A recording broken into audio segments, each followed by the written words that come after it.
So thank you so much for being a part of the ASMA Convention and Awards 2018. A quick a bit about yourself, your institution, and the history behind it. Okay, first I would like to thank FMA and ASMA for inviting me to this event. It is a fantastic event, right from Professor Sahasrabuddhe, and I am hoping to listen to Professor Maitri. He has been a teacher in one way, and certainly it's fun to listen to him. So I head the admissions of TAPMI.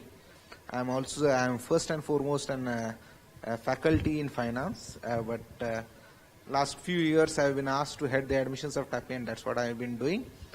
I would suggest that's good enough. TAPMI itself is well known, and I need not explain. But for those who may not know, TAPMI is basically Pai Management Institute. It's established in Manipal. TAPMI is a 34-year-old institution ranked in one of the top 20 B schools in this country. We are ACSB recognized, which is an American accreditation, and anyway we are NBA, AICTE recognized and all. Well, sir, that is such a pioneer to achieve, and I'm glad you are a part of this conclave and convention.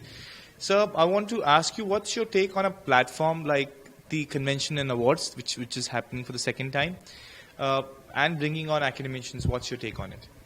Yeah, it has always been, if you really ask me, I think such conventions should happen more and more. The fact is that these conventions help us learn from each other. I've learned a lot from the morning, right from MOOCs. I found in the morning, the chairman AICTE actually promoting MOOCs, and then we had a panel which questioned the MOOCs, and then we had a discussion on how MOOCs can be utilized, which is currently one of the flavors of the discussion, and I think it's an important discussion. Along with that, I think these conventions help connect. I have been able to connect with a lot of current faculty members, a lot of directors of other schools and others, and this connection is going to bring more cohesiveness in the academic community. And I think I should thank ASMA for doing that. Well, that's very kind of you. It is indeed your contribution which has made ASMA reach the level that we've reached, and coming from a giant like you in terms of the industry means a lot to us, sir. TAPMI as a tech institute or as an institution, 34 years old. So what's your take on the learning and pedagogy segment of it? Okay, TAPMI has always been innovative in its learning pedagogy.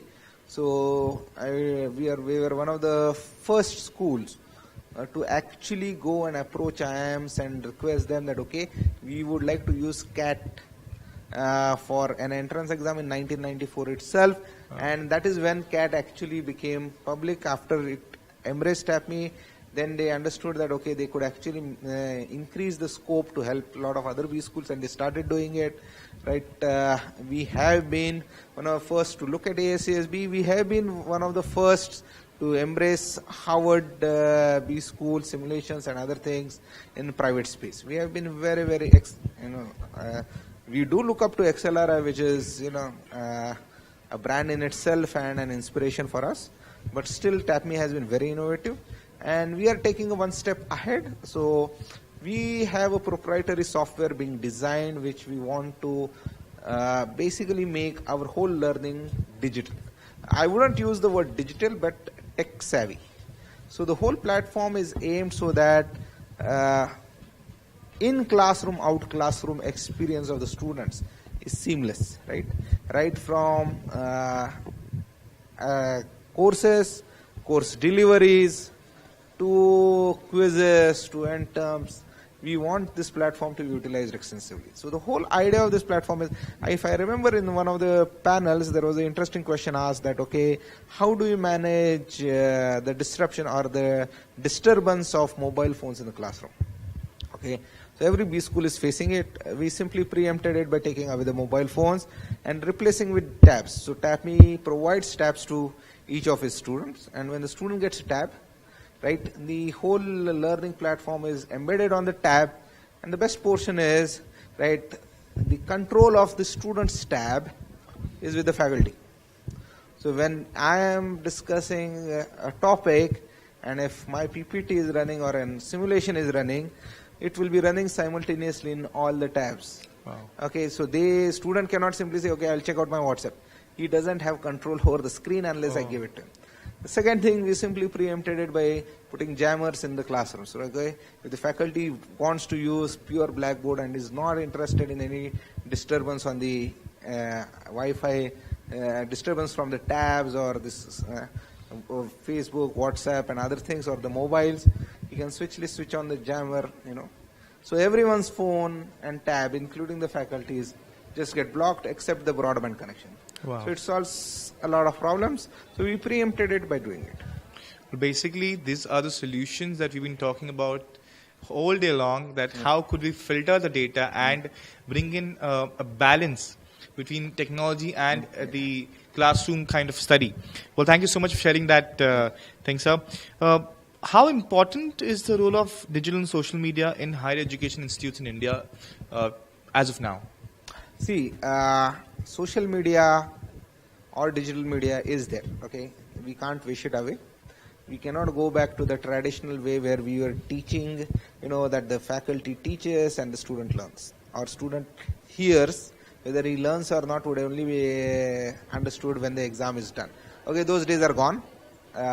You should understand it that. So if you really look at learning has three phases, right? First is information sharing, second is assimilation of that information, third is knowledge creation, okay, or knowledge integration. Information sharing is a done deal with social media. Everyone is going to have that information, so if I am going to go and say, okay, Indian economy is 2.5 trillion and this and that, the guy will say, okay, I can read it on Wikipedia, I don't even need to buy a textbook for it. If you are going to tell me that, get out, right? Unless I discuss the implications of such information to him or the topic he is studying or the subject he is studying and help him make and convert him into a decision maker, this is not going to work. And I think that is where the role of the faculty will be. So the information sharing can be easily done using the social media and other aspects. You can shift it there, and the faculty can actually utilize the limited time he has in the classroom to enrich it through a discussion and knowledge creation. Wow. So what do you think the future is going to look like? Because as of now, we are in a fast-paced race of adoption. That is something I discussed in the panel also. I think the future is seamless classrooms. I think it's going to be seamless classrooms. INSEAD has successfully done it, and that is something is going to the future. Right? Information-based schools, which will be purely information-based, may not survive at all. But schools which are not information-based, if they embrace seamless classrooms, things are different. For example, I will tell you, TAPMI is setting up a virtual studio to do something similar for its executive education. Wow. Right? We are at Manipal. We should accept the fact that Manipal is slightly difficult to reach. It is very interesting if people confuse Manipal with Manipur. Right? We are not in Manipur. We are not somewhere in the northeast. Manipal is a beautiful town on the seashore near Mangalore. Right? It's a student education town. So you have the Western Ghats around 10 kilometers behind us, and you have the seashore 10 kilometers ahead of us. Right? It's a fantastic place to live if you want to have a fantastic life and a quality of life. That's Manipal. But people don't even know where Manipal is, and they confuse it with Manipur. Okay? Or you can, that's because of the Sikkim Manipal University, the big name that has been created. So executive education at Manipal is a very big challenge. Right? Because not many executives are going to take holidays to come down to Manipal and learn. Right? But the virtual integrated learning that we are creating through studios and seamless classrooms is going to resolve this problem for us, because this people, the executives can stay in Mumbai or Bangalore or wherever they want to learn, whereas the faculty at Manipal can deliver it. Right?